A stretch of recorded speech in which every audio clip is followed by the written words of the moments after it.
আসসালামু আলাইকুম। আজকে রান্না করব লইটা মাছ ভুনা। এখানে আমি লইটা মাছ নিয়ে নিয়েছি। মাছগুলোকে আমি প্রথমে ভালোভাবে কেটে পরিষ্কার করে নিব।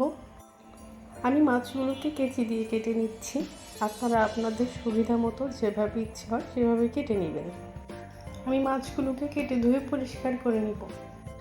প্যানে তেল নিয়ে নিয়েছি। তেলে পেঁয়াজ কাঁচামরিচ দিয়ে দিলাম। এটা ভালোভাবে নেড়ে চেড়ে নিব। দিয়ে দিচ্ছি আদা রসুন বাটা, স্বাদ মতো লবণ। এখন এটাকে আমি ভালোভাবে ভেজে নিব।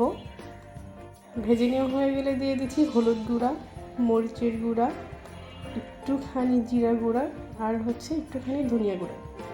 মশলাগুলো ভালো করে নেড়ে চেড়ে মিশিয়ে নিচ্ছি। এখন দিয়ে দেবো একটুখানি পানি মশলাটা কষিয়ে নেওয়ার জন্য।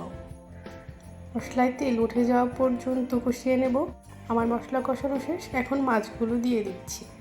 এই মাছগুলো এখন খুবই আলতোভাবে নেড়ে চেড়ে নিতে হবে, কারণ লইটা মাছ অনেক সফট হয়ে থাকে। মাছগুলো আমি একদম আলতোভাবে নেড়ে চেড়ে মিশিয়ে নিচ্ছি। এখন কিছুক্ষণের জন্য ঢেকে দেবো। কিছুক্ষণ পর আমি ঢাকনা উঠিয়ে নিচ্ছি। লইটা মাছ রান্না হতে বেশি সময় লাগে না। দিয়ে দিচ্ছি উপরে ধনিয়া পাতা।